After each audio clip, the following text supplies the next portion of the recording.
Este tercer panel, titulado La crisis internacional, la situación actual de América Latina y los retos de la izquierda en el gobierno, es presidido, y me da mucho gusto saludar a nuestro delegado de Azcapotzalco, Enrique Vargas Anaya, y presidente de ALMAC. Gracias, Enrique, por acompañarnos. Está con nosotros, asimismo, el diputado Rodrigo Cabezas, del Partido Socialista Unificado de Venezuela. Bienvenido, diputado. El doctor Alberto Montoya Martín del Campo, del Centro de Estudios Estratégicos Nacionales. Muchas gracias, doctor. Y el doctor Alfredo Jalife Radame, especialista en geopolítica. Muchas gracias, doctor, por estar con nosotros. Esta mesa tiene que ver necesariamente cómo una mala estrategia económica en el mundo redunda en perjuicio a la sociedad que gobernamos la gente de izquierda en América Latina. Tenemos hoy con nosotros, desde luego, la presencia de panelistas que, por sus antecedentes, por sus conocimientos, nos pueden aportar bastantes elementos para que los resultados de los gobiernos locales puedan ser más eficaces en esta América Latina convulsionada por la globalización. Saludo con respeto y le vamos a dar el uso de la palabra, después de presentar algunas de sus características curriculares, al maestro Alfredo Jalife. Él es profesor de posgrado de la Universidad Nacional Autónoma de México de Globalización y Geopolítica, analista de asuntos internacionales y nacionales. Tiene entre sus haberes y sus conocimientos las revoluciones árabes en curso y el detonador alimentario global. Saludo entonces con mucho respeto y cedo el micrófono al doctor Alfredo Jalife.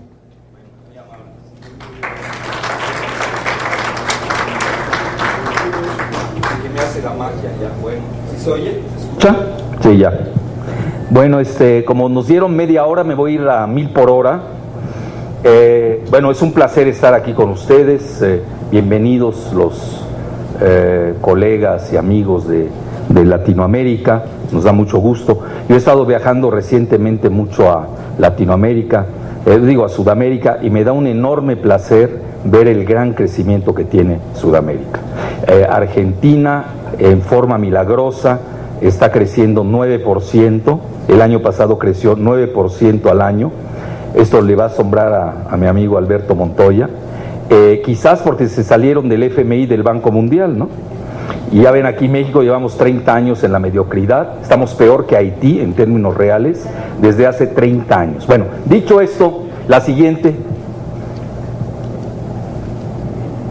Bueno, vean, esa es la realidad del momento del mundo. Yo el tema que voy a manejar es que a pesar de que debemos estar contentos por el gran crecimiento de Sudamérica, donde es obvio que son toma de decisiones adecuadas, me da mucha tristeza decirlo, pero mi país, sobre todo con estos gobiernos panistas y los neoliberales priistas, que también eran panistas pero crípticos, no solamente no crecen, se equivocaron, se subieron al Titanic de Estados Unidos, mientras que Brasil optó por otra política, apostó en la multipolaridad, forma parte del BRIC, de los BRICS hoy con Sudáfrica, y tiene una complementariedad geoeconómica con China, que es uno de los grandes vencedores de esta multipolaridad. Bueno, vean, el mundo en realidad, ustedes lo ven, este es el PIB, es 63 millones de millones, y luego tienen ustedes casi $1 trillón, lo tiene, de $1 cuatrillón, quiero decir, lo tienen en lo que llama el intercambio de divisas al día. Y luego tienen ustedes en derivados financieros, que también los dos lo son, 601 trillones. Es decir, si hacemos la suma, estamos hablando que 20 veces más la economía de las finanzas en derivados rebasa a la economía real. Ustedes tienen aquí la bolsa de valores de todo el mundo y con los bonos anda en 87 millones. Estamos en un mundo de papel. Ya desde hace 10 años se veía venir esta situación, no me voy a perder. Incluso Warren Buffett, el segundo o primer hombre más rico de Estados Unidos, había llamado a los derivados financieros que este es el verdadero cáncer del planeta, que ya tiene sus metástasis, ya le pegó a Estados Unidos, a Europa, ustedes lo están viviendo, y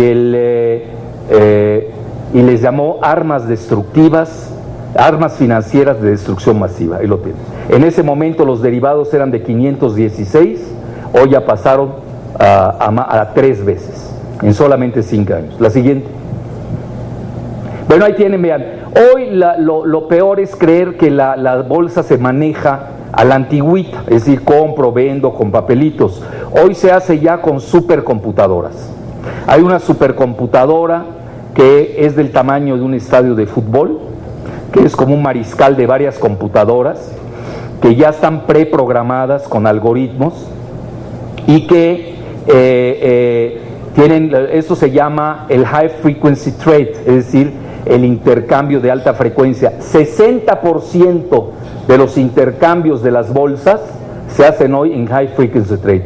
Es la velocidad de la luz. 1 milisegundo ya tienen ustedes un intercambio de acciones. Entonces imagínense, un pobre humano se mete a la bolsa, pues lo hacen papilla frente al High Frequency Trade. La siguiente. Bueno, y obviamente aquí viene algo interesante. Latinoamérica, desde el punto de vista financiero, no juega estas ligas. No jugamos.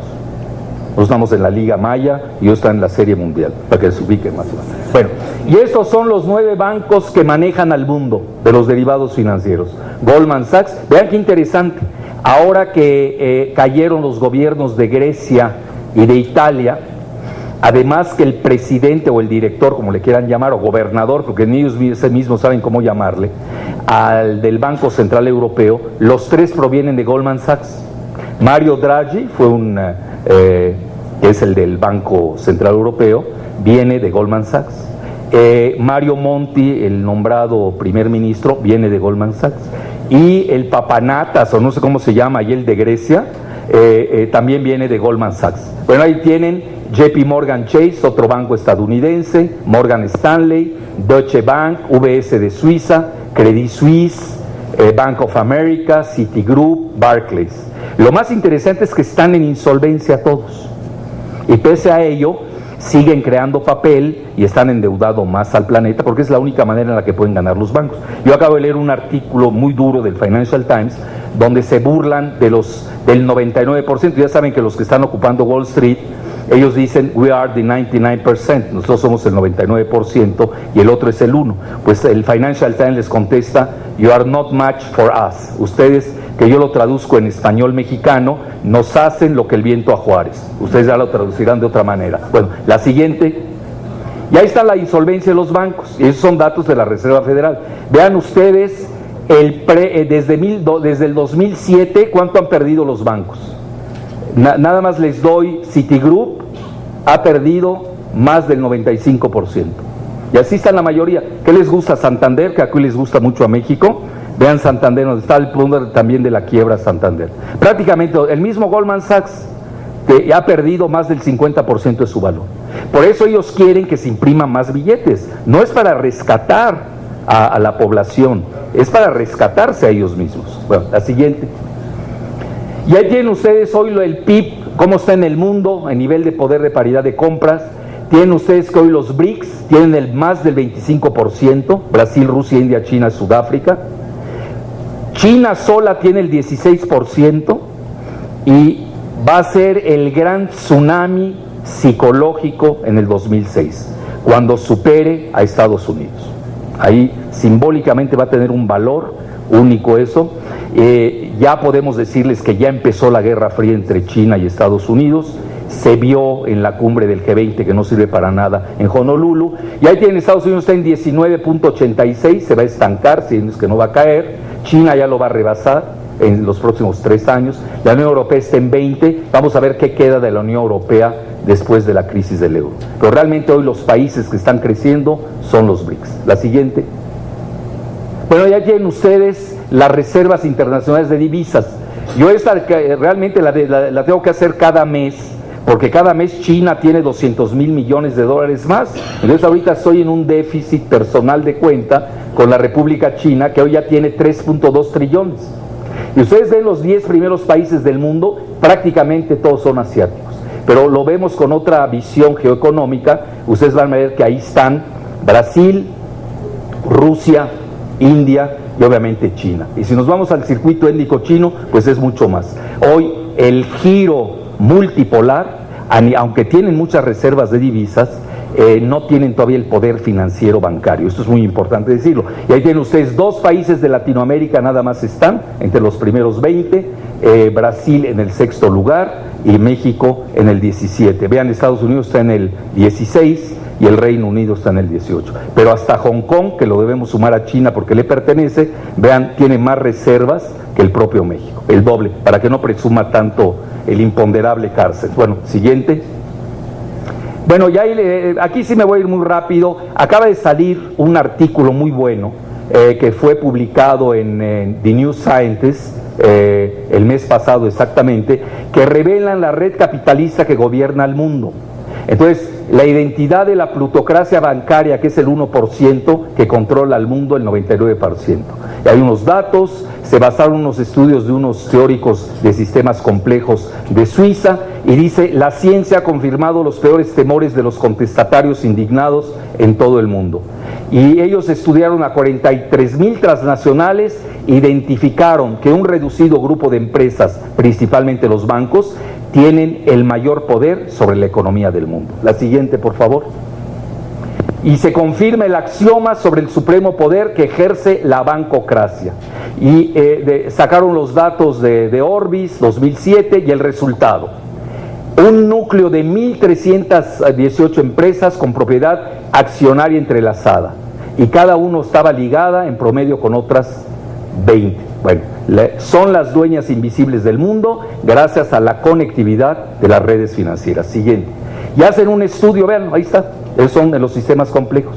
Ya tienen los puntitos, ellos aquí demuestran cómo estas 1.318 corporaciones o transnacionales forman el corazón de una economía superconectada.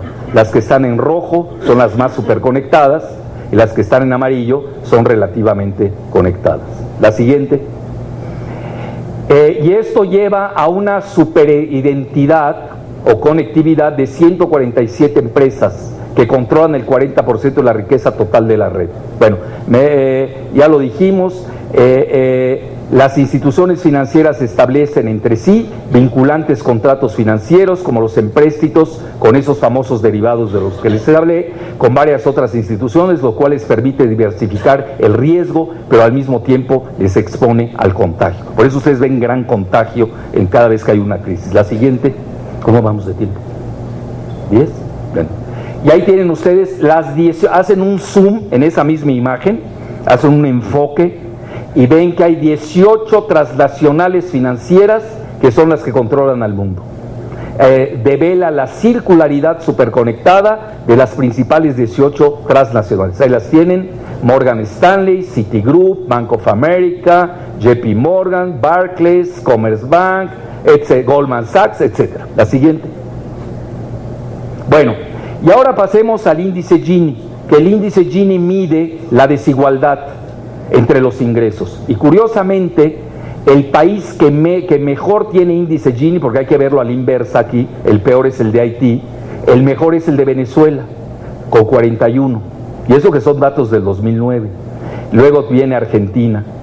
Pero vean, por ejemplo, Chile, que tanto lo publicitan, tiene un pésimo lugar, el del lugar 16. La misma Colombia no tiene buen lugar vean qué lugar. Es uno de los peores índices Gini de Latinoamérica. México es un lugar muy mediocre para su economía. Estaba buscando a Brasil. Brasil también tiene un pésimo índice Gini. Estas son las vulnerabilidades, la disparidad de la riqueza que existe en Latinoamérica. La siguiente.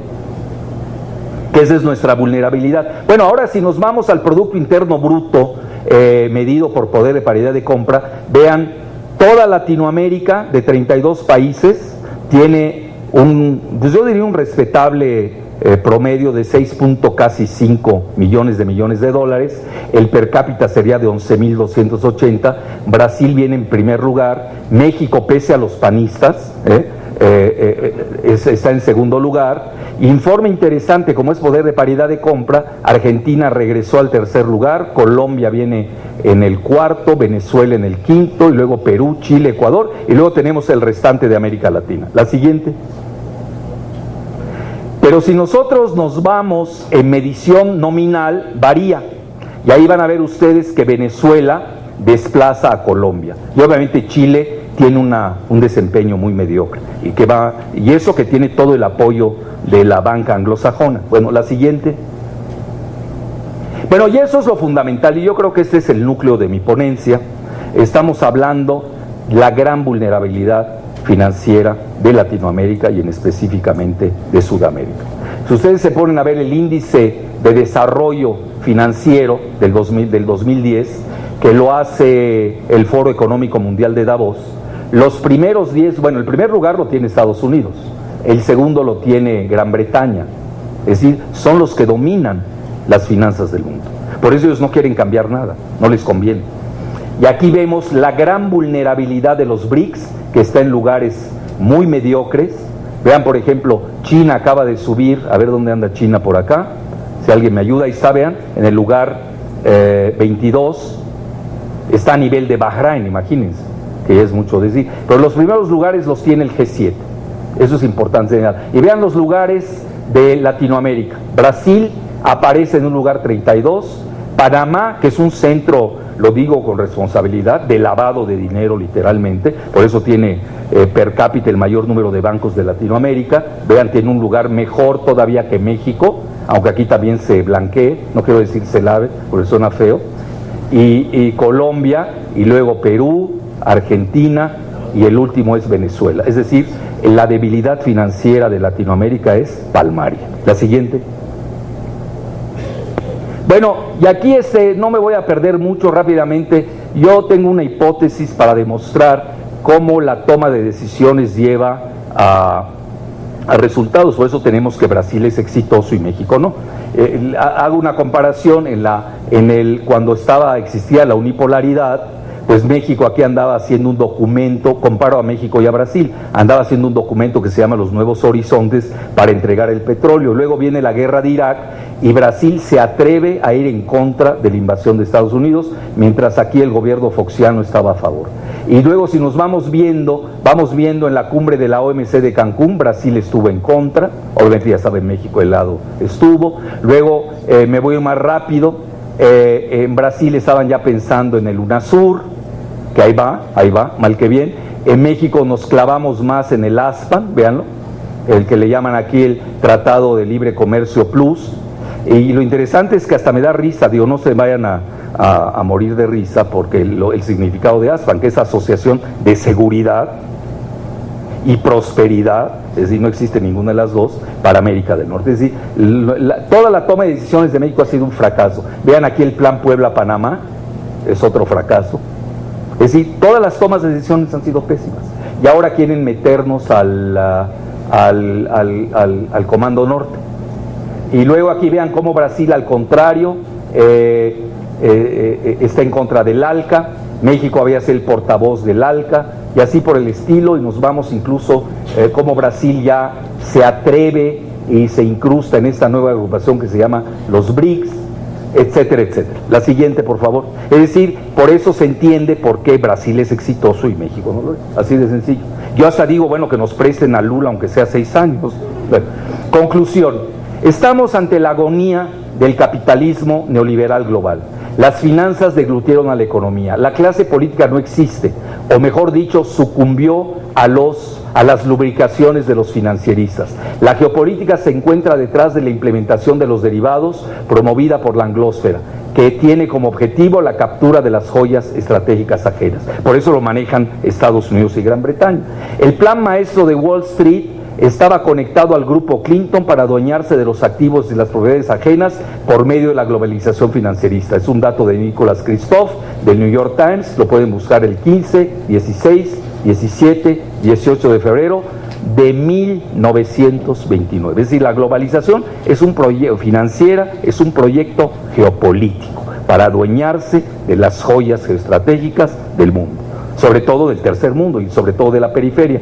La que sigue, Giselita. Bueno, aquí ya hablamos de esto.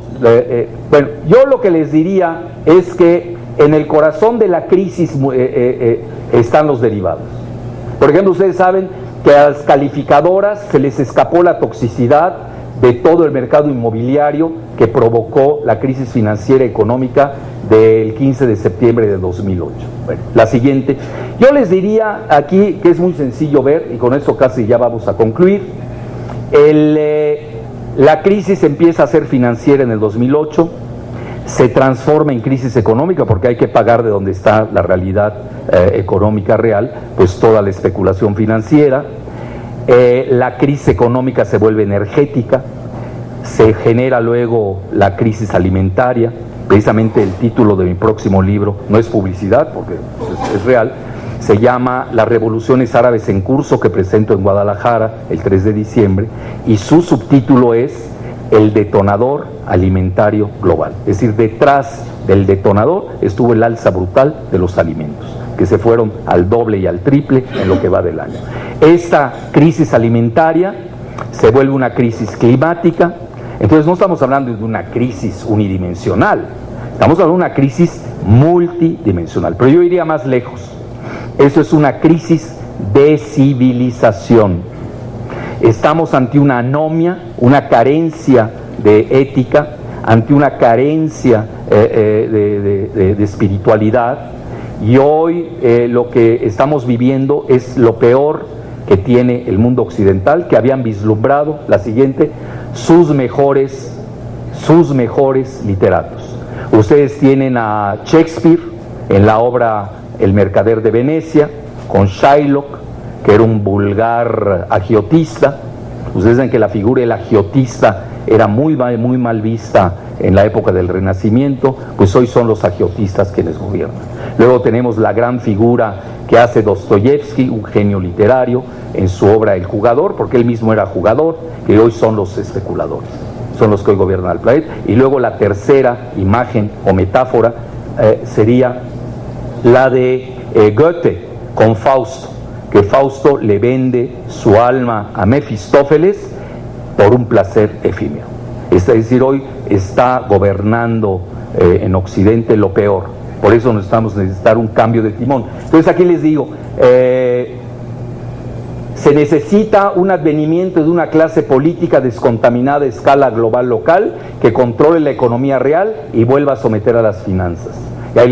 Estamos viendo la etapa del hipermaterialismo que ya les dije, con el mercader de Venecia, el jugador y Fausto.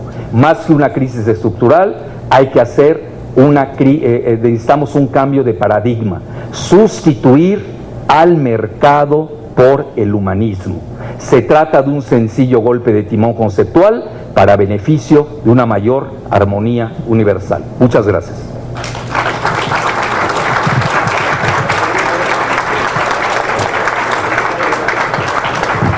Muchas gracias, doctor. Le ruego, sé que tiene que ausentarse brevemente, pero le robo 5 minutos para darle oportunidad a los asistentes de 3 preguntas, porque el doctor tiene que trasladarse. Si alguien desea hacer alguna pregunta, por favor, una. ¿Alguien más? 2. Solo 2, doctor. Por favor. Si nos ayudan con... Mi nombre es Gonzalo Mejía, Queremos oírte todos. Sí, claro. Voy a llamar. Gracias, buenas tardes a todas y a todos. Mi nombre es Gonzalo Mejía, fundador del PRD y luchador social por la economía de este país. He leído varios documentos del doctor y me plazo de acabar de leer algo que nos da una alternativa en nuestro país: la plata y el petróleo. ¿Cómo hacer propiedad social ambas cosas? Puesto que están sirviendo al neoliberalismo y se extrae para beneficio de las naciones poderosas. ¿Cómo hacerle como mexicanos para eso que nos deja usted como tarea. Gracias. Segunda pregunta, por favor. ¿Quién fue? Bien. En promedio, de los países del mundo, de acuerdo a su Producto Interno Bruto, ¿qué porcentaje invierten como inversión pública? ¿Sí? Dado que, por ejemplo, en el 2010 Estados Unidos tuvo un Producto Interno Bruto de 14 billones de dólares. Se dice en los documentos que invirtió 7 billones de dólares como inversión pública, y de estos 7 billones, 3.5 billones de dólares como parte del valor al trabajo, como valor agregado. En el caso mexicano, en el 2010, de ese Producto Interno Bruto que fue de 1.3, 1.5 billones de dólares, algo así como 13,000 billones de pesos, el gobierno mexicano se dice que invirtió el 19 al 24% de su Producto Interno Bruto. ¿Qué nos hace con ese producto, esa inversión pública en el Producto Interno Bruto? ¿Por qué no despuntamos? ¿Por qué? ¿A dónde se canalizan los recursos? ¿Qué hacen los países para realmente apuntalar el desarrollo? Gracias. ¿Cómo? Sí, mejor. Doctor, por favor. ¿Ya? Son las dos preguntas. La segunda se la dejo a mi amigo Alberto, porque es muy larga la respuesta, y él y yo nos complementamos en muchas cosas. Pero rápidamente le contesto. Lo que pasa, vean, es la lucha del mundo de Hayek y Friedman, que es el mundo monetarista que ya quebró, está ahorita en zozobra, nada más Calderón no se da cuenta, es el único. El éxito, por ejemplo, de Lula es patente, porque además está lejos de Estados Unidos, es una realidad. A nosotros nos pesa esta frontera, no es lo mismo tomar decisiones a 5,000 kilómetros que teniendo 3,000 kilómetros de frontera. Pero en realidad nosotros hemos sucumbido a la alquimia de nuestro gran Producto Interno Bruto, que es el segundo de Latinoamérica, por un financierismo en el que se beneficia, obviamente no México, se beneficia las grandes plazas financieras. Por eso hablo de la vulnerabilidad que tenemos financiera. Hay que entrar a ese juego, hay que entrar. Vean, por ejemplo, a Gaddafi lo acabaron antes de matarlo.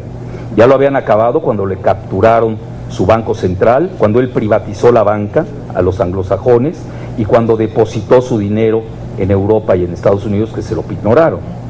Hoy tenemos que pensar en alternativas. Entonces ahí te dejo la parte siguiente para eso. Ahora, en relación a la pregunta de la plata y el petróleo, bueno, ¿por qué Brasil está creciendo más que nosotros cuando ellos ni siquiera tienen petróleo? Es decir, el petróleo que descubrieron todavía lo van a explotar y han hecho grandes inversiones a través de la banca de desarrollo que tienen, que es maravillosa, Bondes. Sí, bueno, ahí me está diciendo Alberto que el Banco de Desarrollo de Brasil presta más dinero que el Banco Mundial. Pues sí, está quebrado. El Fondo Monetario hoy tiene 200,000 millones de dólares y yo ni les creo las cifras, cuando China tiene 3.2 trillones. ¿A quién le va a prestar el fondo? No sirve ni para rescatar a Grecia. Si el problema es quién va a rescatar al Fondo Monetario Internacional. Bueno, entonces, pero nosotros tenemos que entender eso. Ahora, el problema, y se los digo con mucha responsabilidad, y lo he dicho en mis charlas, tanto en Colombia, como en Argentina, como en Venezuela, no tentemos al dragón herido de muerte. Estados Unidos está en decadencia, está herido de muerte, pero todavía puede dar coletazos. Seamos prudentes, no corramos demasiado a prisa, aunque ya ganamos la partida, les doy la buena noticia, ya está ganada. Nada más que no corramos ansias. ¿Por qué? Porque el talón de Aquiles nuestro son las finanzas. Y vean, Europa, que es toda la dimensión que tiene. Yo antes daba el ejemplo de la Unión Europea del euro, ahora me tengo que retraer. Es decir, le vamos a poner nuestra cabeza para que nos las corten. Tenemos que tener mucho cuidado. Yo creo que lo que hay que pensar es empezar a diversificar nuestras finanzas con los BRICS. En lugar de tener todos nuestros capitales en el G7, para no especificar, tenemos que empezar a pensar en invertir en la banca de los BRICS, porque de otra manera sí nos van a aplastar. No tentemos al dragón mientras esté herido. Ahora, ¿qué sucede? Nosotros tenemos dos salvaciones en México desde el punto de vista geoestratégico. la plata y el petróleo. Vean, hoy el petróleo está a más de $100 el barril. La plata estaba a $2 en el 2002, llegó a 50, hoy estaba en 32. Nosotros somos el primer productor de plata del mundo, el segundo es Perú. Es decir, nosotros tenemos, ahora no tenemos las materias primas que son las que van a dar el posicionamiento nuevo de Latinoamérica, pero tenemos que entender también las jugadas geopolíticas. No tentemos a ese dragón. Lo que tenemos que hacer es empezar olvidémonos de la banca. ¿Para qué nacionalizamos la banca en México si está quebrada? El 92% de la banca en México es extranjera. ¿Para qué la rescatamos? Es el libre comercio. Quebraron, pero sí nosotros tenemos que tener una banca nacional que esté alerta, porque se puede romper el sistema de pagos del país. Es muy grave lo que puede suceder. Es decir, estamos ante, vean, les voy a citar mejor a Merkel el día de antier, que dice que Europa está ante la peor crisis después de la Segunda Guerra Mundial. O no quiero pensar financieramente lo que le sucedería a Latinoamérica, que nosotros ni competimos. Todavía la banca europea tiene bancos que pueden competir con Estados Unidos, nosotros no los tenemos. Por eso yo hablo mucho de esa vulnerabilidad a la que tenemos que estar muy conscientes. Pero sin duda alguna son nuestras armas de salvación, pero no nos quedemos ahí. Ya con esto concluyo. Nosotros tenemos que pensar en crear fondos para el futuro, con los ingresos que provengan del petróleo, que tenemos muchísimo en el Golfo de México. Quizá muchos hablan que tenemos la segunda o la tercera reserva más grande del mundo. Y tenemos la plata también, que ahorita ya se volvió, ya no es un elemento metálico, ni siquiera ya es de ahorro, ya son elementos geoestratégicos. Y por eso Estados Unidos hasta quiere crear la moneda común con Canadá y México, pues para solventarle su deuda y su quiebra financiera. Lo que tenemos que pensar es desde ahora crear precisamente nuestros proyectos del futuro, que yo le doy 3 características. Tenemos que entrar a la educación, a la alta educación obviamente, la tecnología, no podemos perderla de vista. Vean, Sudcorea es un gran ejemplo, no tiene nada, es del tamaño de Chiapas, tiene la mitad de habitantes de México. Nosotros en la época de la Madrid, todavía hablamos hace 30 y pico de años, teníamos el doble del PIB per cápita que Sudcorea. Hoy Sudcorea tiene el doble de PIB per cápita que nosotros. ¿Por qué? Porque le apostaron a la educación, a la tecnología. Pero voy más lejos, y con esta parte concluyo. Los países que crecen son los que tienen carácter. Nosotros necesitamos carácter, y hoy en México desgraciadamente no hay carácter. Carácter que sí tienen los países de Sudamérica, y por lo cual me complazco. Muchas gracias. Gracias, doctor.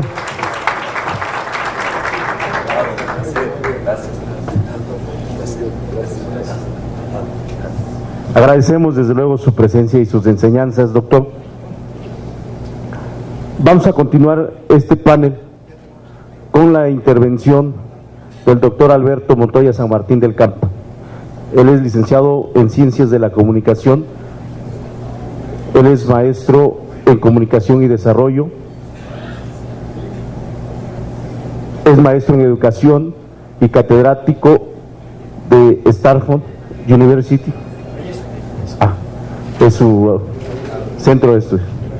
Académico de la Universidad Iberoamericana, vicepresidente del Centro de Estudios Estratégicos Nacionales,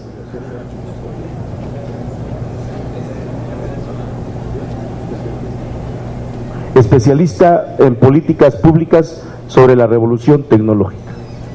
Él es el doctor Alberto Montoya Martín del Campo, a quien le cedemos el uso de la palabra.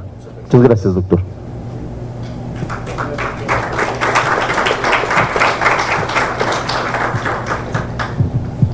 Muchas gracias, en primer lugar, por su amable invitación. Me congratulo mucho de poder tener el privilegio de compartir estas reflexiones con amigos, colegas, hermanos de América Latina, y pues que propicia esta reflexión para también ir pensando en alternativas que hay que ir construyendo.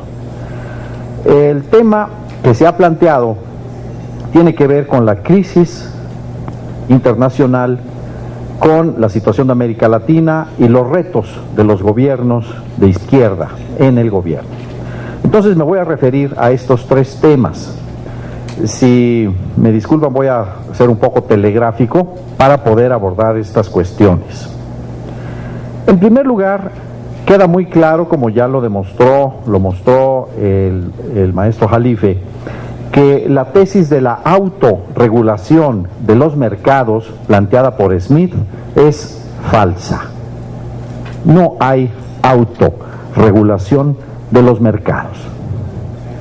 Y esta es una cuestión fundamental porque nos conduce al tema de la economía política. Toda economía es esencialmente política, porque implica precisamente cuestiones que tienen que ver con la distribución. Y el que unos trabajen y otros se beneficien es un problema de poder. Desde luego están también todos los temas de los ciclos económicos y de las distintas economías políticas. Aquí me voy a referir a la segunda pregunta. No todos los capitalismos son iguales. Los pactos sociales son diferentes. Si nosotros analizamos el gasto público como proporción del Producto Interno Bruto en los distintos países, podemos ver cuál es precisamente ese elemento diferenciador de las economías políticas. Tenemos el caso, por ejemplo, del capitalismo escandinavo, en donde, a pesar de que son monarquías constitucionales, como en Suecia, en donde tienen a su rey y tienen a su princesa y salen en el ola y van a las grandes celebraciones de las monarquías europeas, pues tienen un parlamento y además su gasto público representa el 55% del Producto Interno Bruto en Suecia, en Dinamarca. De manera que estos son capitalismos muy distintos. Voy a poner el otro extremo, que es el de México. En México el gasto público representa el 24% del Producto Interno Bruto. Estamos en el extremo. El Estado mexicano es un Estado impotente y es un Estado que es incapaz de generar la creación de riqueza y es incapaz de disminuir la desigualdad. El promedio de gasto público en los países de la OCDE es 42%. Nosotros estamos en el piso y los capitalismos escandinavos están en la cúspide. Y es falsa la tesis de que un gran gasto público lleva necesariamente a una situación de déficit fiscal. Vemos precisamente que no son estos países los que están en crisis financiera. En el caso de Francia, tenemos que el gasto público representa del orden del 50% del producto. Incluso en Inglaterra, después de Thatcher, está en el orden del 32% del Producto Interno Bruto. De manera que aquí es una cuestión fundamental y que tendríamos que ver como un proceso de modificación del tipo de capitalismo, en el caso de México, el extremo de irracionalidad y de impotencia del Estado mexicano. Otro elemento. El neoliberalismo restringió el ingreso y aumentó la desigualdad en los países ricos. Entonces, ¿cómo pudo la gente mantener su nivel de consumo? Pues endeudándose. Y por tanto, los individuos, los ciudadanos y también los gobiernos se hicieron deudores de los bancos. Y eso explica por qué razón los bancos tienen tanto poder. Y las quiebras de Lehman Brothers, las quiebras hipotecarias, se explican en grandes medidas por esa contracción del ingreso que tuvieron los ciudadanos en los países ricos, que no podían entonces pagar sus hipotecas, pagar sus automóviles, pagar su nivel de consumo al que estaban acostumbrados. Los países ricos tienen una deuda promedio del orden del 90% del PIB. Islandia, Irlanda, Grecia y Portugal superiores al 100% del PIB. España al 70% del PIB, pero tiene un 7% de déficit fiscal anual. Italia tiene una deuda del 121% del PIB, Bélgica 95%, Francia 89%, Japón tiene un 233% de deuda con respecto a su PIB. Pero en el caso de Japón, prácticamente toda esa deuda es de ahorro japonés. por eso no están tan contaminados con los procesos que ocurren a nivel del sistema financiero global. En el caso de México, la deuda es del orden del 43% del PIB. Esta crisis en particular en Europa, en la llamada eurozona, ha llevado a una crisis de crecimiento.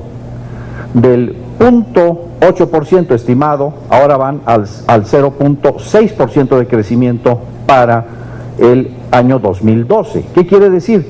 Que en Argentina, en Brasil, en México, que en parte dependen de las exportaciones nuestras dependen de estos mercados, vamos a ver disminuido la perspectiva del crecimiento. Lo que está pasando ahora es una cuestión que finalmente va en la guerra entre el dólar y el euro. En este momento la guerra y la especulación y los ataques especulativos son contra los bonos de ciertos países, pero finalmente va contra el euro. Y desde luego que lo que está en cuestión es precisamente la unión política.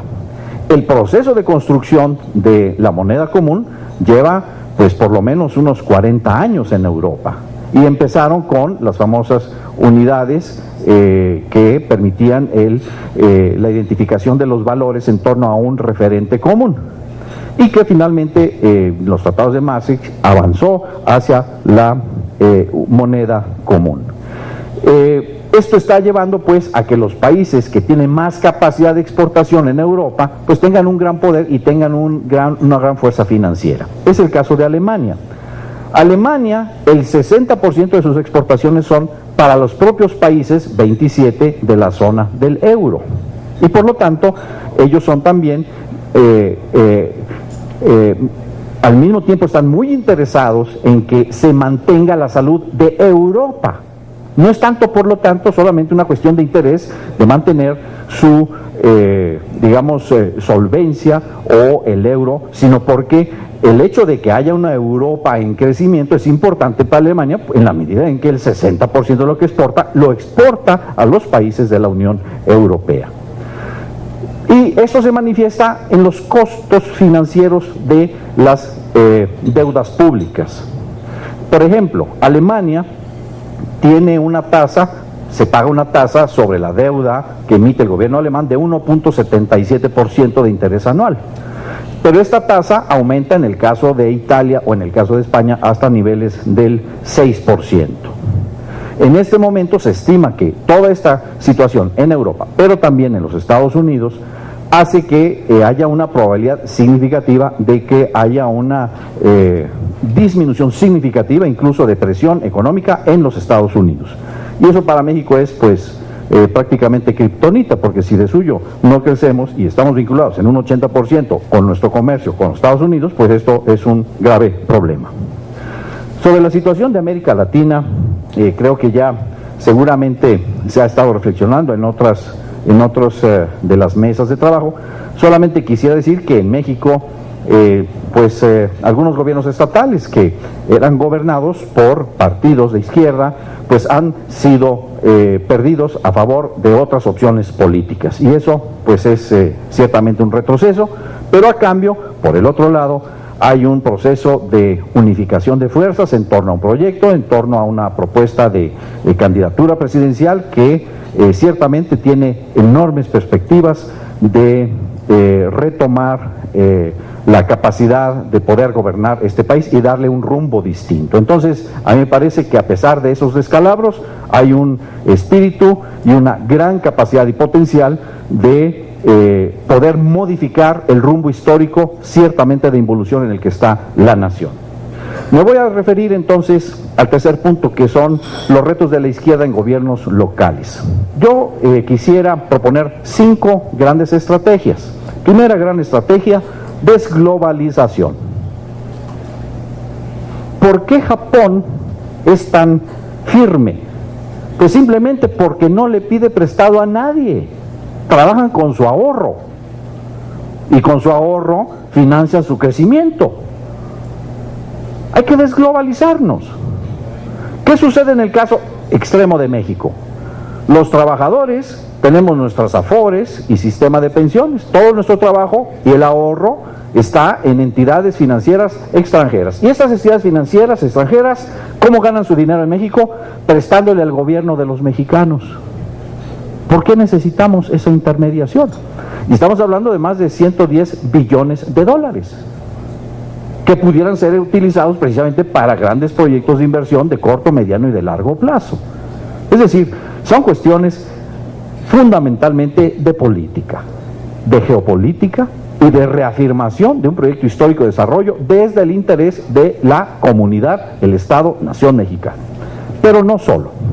Entonces, primera gran estrategia, desglobalización. Segunda gran estrategia, desarrollo local integral y desarrollo local promovido en una gran alianza entre los gobiernos locales y la sociedad local. Tercera gran estrategia, alianzas latinoamericanas. Por eso a mí este evento en sí mismo me parece extraordinario, me parece algo magnífico, me parece algo que abre enormes oportunidades para crear opciones que en ausencia de esta capacidad, de esta suma de fuerzas, pues son imposibles. Entonces las alianzas latinoamericanas son fundamentales, tercer elemento de la estrategia. Cuarta, la transformación de este capitalismo depredador desde la base de los gobiernos locales. Y aquí voy después a detallar un poco más, pero finalmente el fundamento, la estrategia, tiene que ir creciendo de abajo hacia arriba. Y por último, la quinta estrategia. México, como parte de esta gran comunidad latinoamericana, pero todas y cada una de nuestras naciones hermanas, debemos de convertir a América Latina en una potencia regional con su propio proyecto. Ya nuestros hermanos sudamericanos avanzaron con el UNASUR, México va rezagado, México tiene que adelantar el paso, tiene que sumarse y tenemos que hacer una gran estrategia como región autónoma de los Estados Unidos. La desglobalización en América quiere decir desestadounidización, desvinculación de un proyecto imperial que tiene 200 años. Hay un historiador mexicano, José Fuentes Mares, que por ahí en el año 52 escribió un libro que se llama Poinsett, Historia de una gran intriga. Y este historiador mexicano encontró en los archivos de Washington una carta muy interesante de Thomas Jefferson, quien en el año de 1786, apenas 10 años después de su independencia, apenas firmada su constitución, hizo un viaje en Inglaterra y desde ahí le envió una carta a un amigo suyo de apellido Stuart. Y entonces le dice Jefferson, más o menos cito de memoria, le dice: la confederación que acabamos de formar debe ser el nido desde el cual toda América debe ser poblada, tanto la del norte como la del sur. Más cuidémonos de pensar, dice Jefferson, que debemos de avanzar ahora. Por el momento, estas naciones están sujetas, quiere decir el Imperio Español, en las mejores manos. Y solo temo, dice Jefferson, que no podamos crecer a la suficiente velocidad para írsela arrebatando, es decir, al Imperio Español, piece by piece. Y esto lo escribió Jefferson 1786. Y bueno, el primer tratado de libre comercio que intentó firmar Estados Unidos en 1822 con Argentina. Desde ahí vienen todos estos principios o criterios de la nación más favorecida y trato nacional, todo ese tipo de conceptos que ahora parecen como una gran modernidad. Bueno, pues son cuestiones geopolíticas que ya estaban operándose en el año de 1822. De forma tal que esta es la quinta gran estrategia. Ahora, veamos algunas dimensiones. La parte ideológica. Lo primero es que tenemos que desarrollar otra cultura política basada en principios fundamentales de carácter ético, en donde las personas, los seres humanos, son fines y no son medio para ninguna otra cosa. Este es el criterio ético fundamental. Segundo, tenemos que avanzar en la superación de esta cultura materialista, individualista.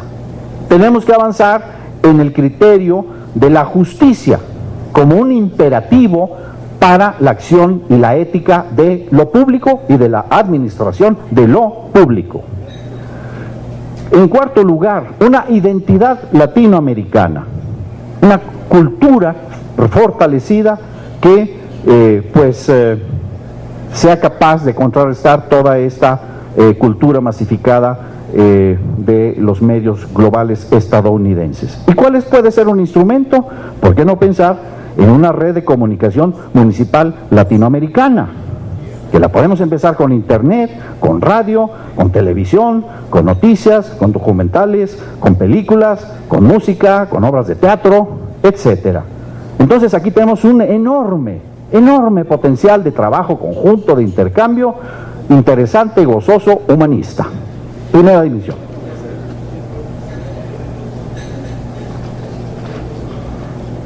La dimensión democrática. Evidentemente que toda gestión de gobierno debe ser cercana a los ciudadanos, cercana al pueblo, especialmente con los más pobres, con los más necesitados. También la democracia participativa en la planeación, en la toma de decisiones, en el diseño de políticas públicas, en la programación, en el presupuesto, en la ejecución, en los resultados. Esto le da una gran fortaleza a la sociedad. Esa forma de gobernar es precisamente la forma de afirmar una autonomía y una autodeterminación que empieza desde las cosas más simples, pero que desde ahí se puede desplegar al entorno del Estado-Nación. Para eso, me parece que pudiese fortalecer los foros o mecanismos ya existentes y constituir una asociación latinoamericana de gobiernos que nos permita tener ese mecanismo permanente de aprendizaje democrático, de pedagogía democrática, de experiencias democráticas. Ahí tenemos entonces otra perspectiva de trabajo. La tercera, la cuarta, la dimensión sociocultural, en particular para el desarrollo de esta identidad latinoamericana como actores y sujetos en el siglo XXI, y no meramente como consumidores de la modernidad que producen los europeos, que producen los Estados Unidos, que producen los países asiáticos, sino realmente como una capacidad e identidad de acción latinoamericana. Se pudiese fortalecer acuerdos para el intercambio académico de profesores, de estudiantes, de turismo, proyectos culturales conjuntos, acuerdos de cooperación interinstitucional, entre otros. ¿Por qué no pensar, por ejemplo, en esta materia, en desarrollar un buscador en español que esté precisamente asociado a toda la riqueza de lo que hacemos, lo que somos? Porque, contrario a lo que pensaba y afirmaba Jefferson, pues este país no estaba vacío. Resulta que acá había culturas con más de 10,000 años de antigüedad. No estaba por ser poblado, ya estaba poblado. Pero una concepción imperial, pues por supuesto, parte del desconocimiento del otro, de su existencia, de su dignidad y sus derechos. La parte institucional.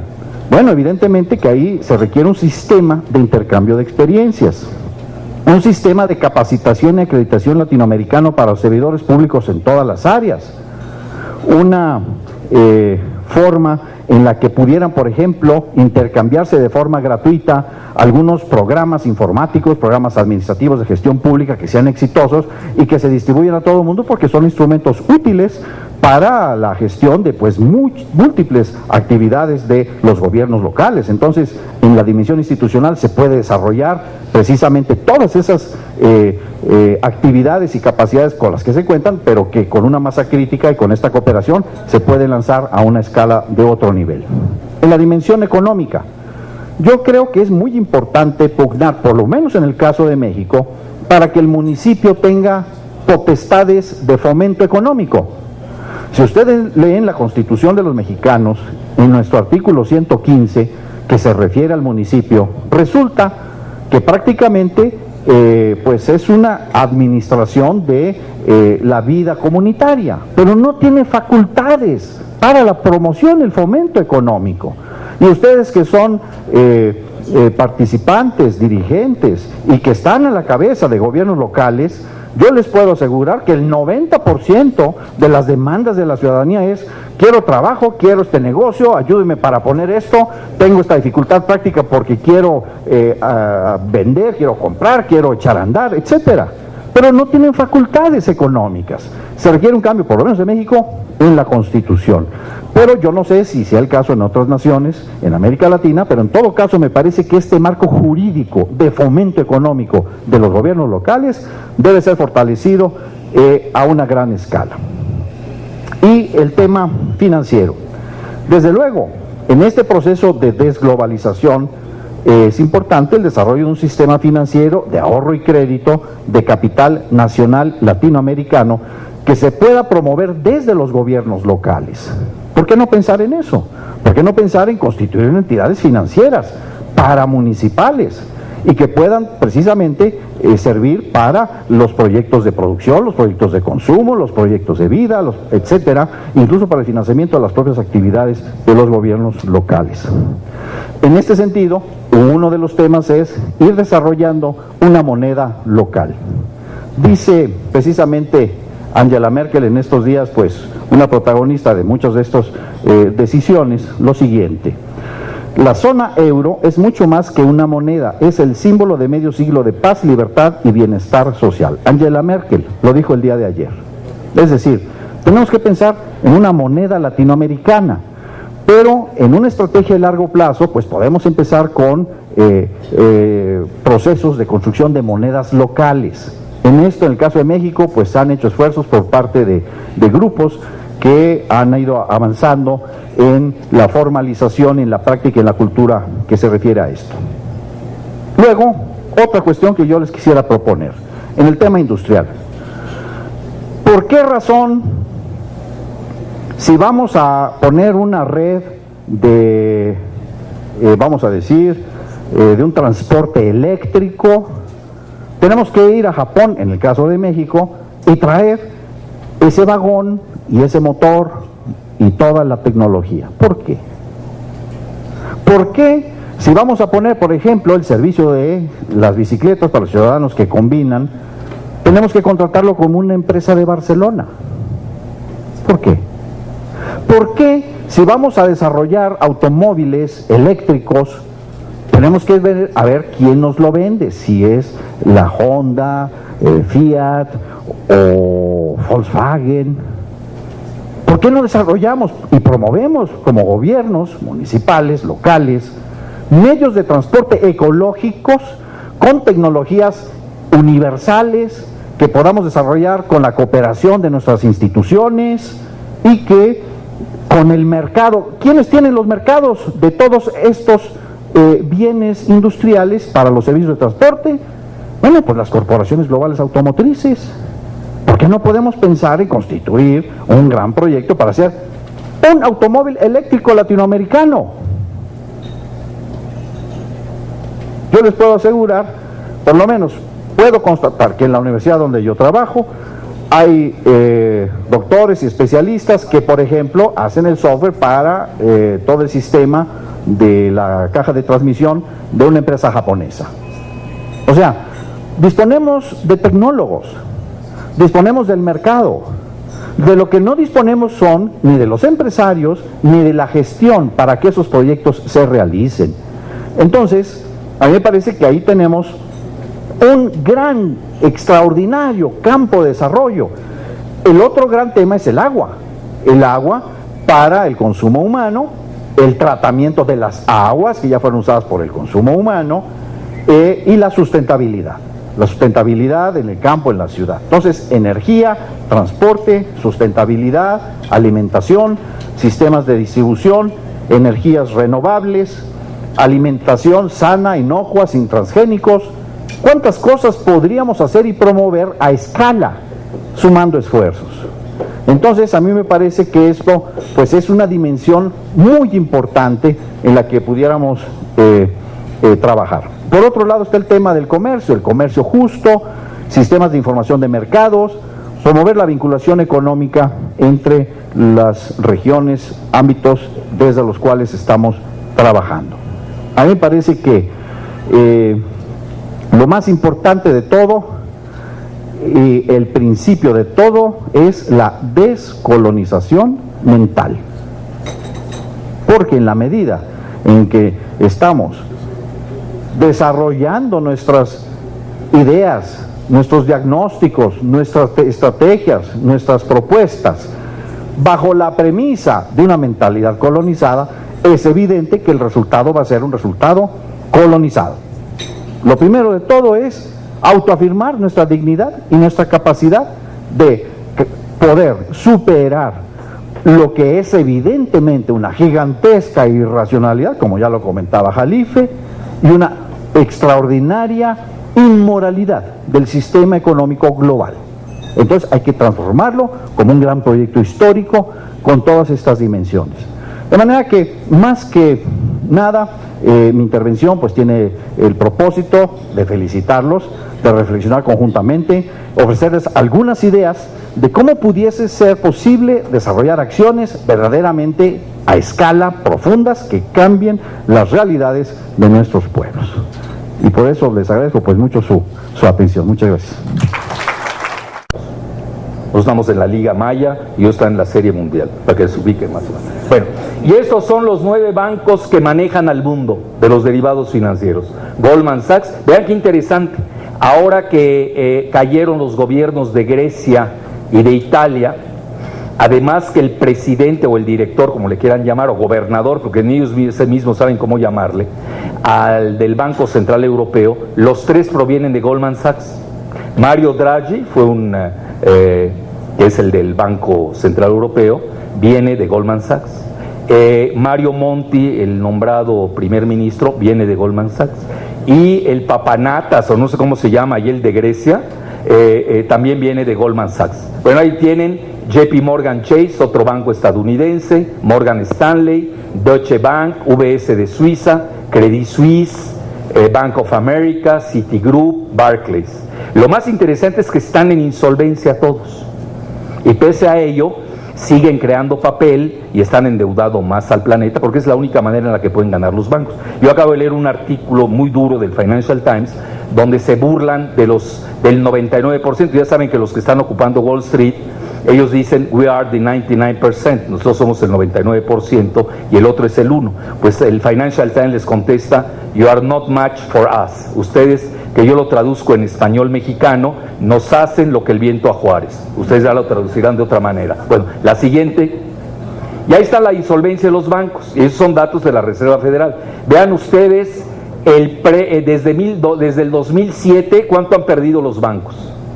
Nada más les doy, Citigroup ha perdido más del 95%. Y así está la mayoría. ¿Qué les gusta? Santander, que aquí les gusta mucho a México.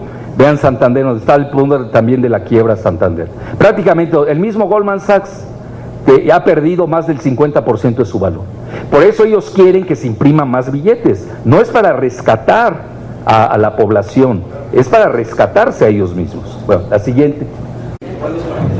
Este tercer panel, titulado La crisis internacional, la situación actual de América Latina y los retos de la izquierda en el gobierno, es presidido, y me da mucho gusto saludar a nuestro delegado de Azcapotzalco, Enrique Vargas Anaya, y presidente de ALMAC.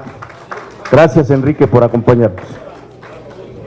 Está con nosotros, asimismo, el diputado Rodrigo Cabezas, del Partido Socialista Unificado de Venezuela. Bienvenido, diputado. El doctor Alberto Montoya Martín del Campo, del Centro de Estudios Estratégicos Nacionales. Muchas gracias, doctor. Y el doctor Alfredo Jalife Radame, especialista en geopolítica. Muchas gracias, doctor, por estar con nosotros. Esta mesa tiene que ver necesariamente cómo Una mala estrategia económica en el mundo redunda en perjuicio a la sociedad que gobernamos la gente de izquierda en América Latina.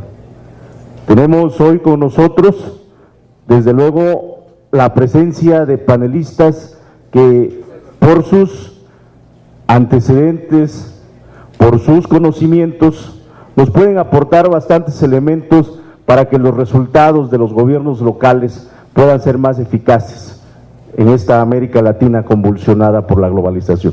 Saludo con respeto y le vamos a dar el uso de la palabra después de presentar algunas de sus características curriculares al maestro Alfredo Jalife. Él es profesor de posgrado de la Universidad Nacional Autónoma de México de Globalización y Geopolítica, analista de asuntos internacionales y nacionales. Tiene entre sus haberes y sus conocimientos las revoluciones árabes. De $1 cuatrillón, quiero decir, lo tienen en lo que llama el intercambio de divisas al día. Y luego tienen ustedes en derivados financieros, que también los dos lo son, 601 trillones. Es decir, si hacemos la suma, estamos hablando que 20 veces más la economía de las finanzas en derivados rebasa a la economía real. Ustedes tienen aquí la bolsa de valores de todo el mundo y con los bonos anda en 87 millones. Estamos en un mundo de papel. Ya desde hace 10 años se veía venir esta situación, no me voy a perder. Incluso Warren Buffett, el segundo o primer hombre más rico de Estados Unidos, había llamado a los derivados financieros que este es el verdadero cáncer del planeta, que ya tiene sus metástasis, ya le pegó a Estados Unidos, a Europa, ustedes lo están viviendo, y les llamó armas destructivas, armas financieras de destrucción masiva. Ahí lo tienen. En ese momento los derivados eran de 516, hoy ya pasaron a 3 veces en solamente 5 años. La siguiente. Bueno, ahí tienen, vean, hoy lo peor es creer que la bolsa se maneja a la antigüita, es decir, compro, vendo con papelitos. Hoy se hace ya con supercomputadoras. Hay una supercomputadora que es del tamaño de un estadio de fútbol, que es como un mariscal de varias computadoras, que ya están preprogramadas con algoritmos y que tienen, esto se llama el High Frequency Trade, es decir, el intercambio de alta frecuencia. 60% de los intercambios de las bolsas se hacen hoy en High Frequency Trade. Es la velocidad de la luz. 1 milisegundo ya tienen ustedes un intercambio de acciones. Entonces imagínense, un pobre humano se mete a la bolsa, pues lo hacen papilla frente al High Frequency Trade. La siguiente. Bueno, y obviamente aquí viene algo interesante. Latinoamérica, desde el punto de vista financiero, no juega estas ligas. No jugamos. Y ahí tienen ustedes hoy el PIB, cómo está en el mundo, en nivel de poder de paridad de compras. Tienen ustedes que hoy los BRICS tienen más del 25%, Brasil, Rusia, India, China, Sudáfrica. China sola tiene el 16% y va a ser el gran tsunami psicológico en el 2006, cuando supere a Estados Unidos. Ahí simbólicamente va a tener un valor único eso. Ya podemos decirles que ya empezó la Guerra Fría entre China y Estados Unidos. Se vio en la cumbre del G20 que no sirve para nada en Honolulu, y ahí tienen, Estados Unidos está en 19.86, se va a estancar, si es que no va a caer. China ya lo va a rebasar en los próximos 3 años, la Unión Europea está en 20, vamos a ver qué queda de la Unión Europea después de la crisis del euro. Pero realmente hoy los países que están creciendo son los BRICS. La siguiente. Bueno, ya tienen ustedes las reservas internacionales de divisas. Yo esta realmente la tengo que hacer cada mes, porque cada mes China tiene 200,000 millones de dólares más. Entonces ahorita estoy en un déficit personal de cuenta con la República China, que hoy ya tiene 3.2 trillones. Y ustedes ven los 10 primeros países del mundo, prácticamente todos son asiáticos. Pero lo vemos con otra visión geoeconómica. Ustedes van a ver que ahí están Brasil, Rusia, India y obviamente China. Y si nos vamos al circuito étnico chino, pues es mucho más. Hoy el giro multipolar, aunque tienen muchas reservas de divisas, no tienen todavía el poder financiero bancario. Esto es muy importante decirlo. Y ahí tienen ustedes 2 países de Latinoamérica nada más están entre los primeros 20, Brasil en el 6º lugar y México en el 17. Vean, Estados Unidos está en el 16 y el Reino Unido está en el 18. Pero hasta Hong Kong, que lo debemos sumar a China porque le pertenece, vean, tiene más reservas que el propio México, el doble, para que no presuma tanto el imponderable cárcel. Bueno, siguiente. Bueno, ya aquí sí me voy a ir muy rápido. Acaba de salir un artículo muy bueno que fue publicado. Es en curso y el detonador alimentario global. Saludo entonces con mucho respeto y cedo el micrófono al doctor Alfredo Jalife.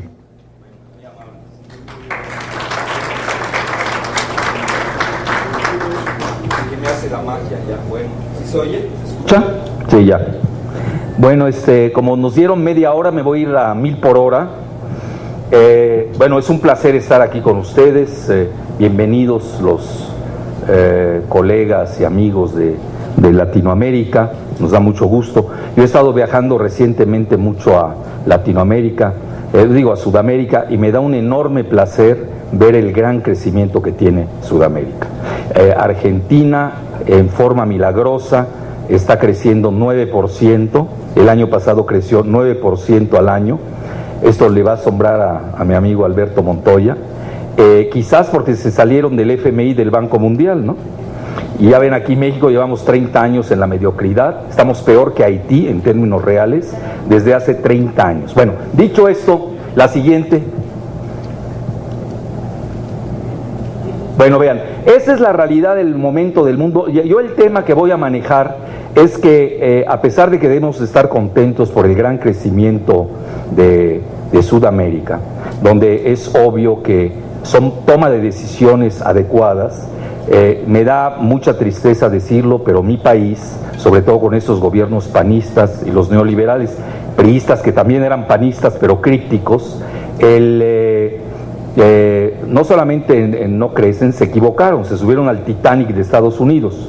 Mientras que Brasil optó por otra política, apostó en la multipolaridad, forma parte del BRIC, de los BRICS hoy con Sudáfrica, y tiene una complementariedad geoeconómica con China, que es uno de los grandes vencedores de esta multipolaridad. Bueno, vean, el mundo en realidad, ustedes lo ven, este es el PIB, es 63 millones de millones, y luego tienen ustedes casi $1 trillón,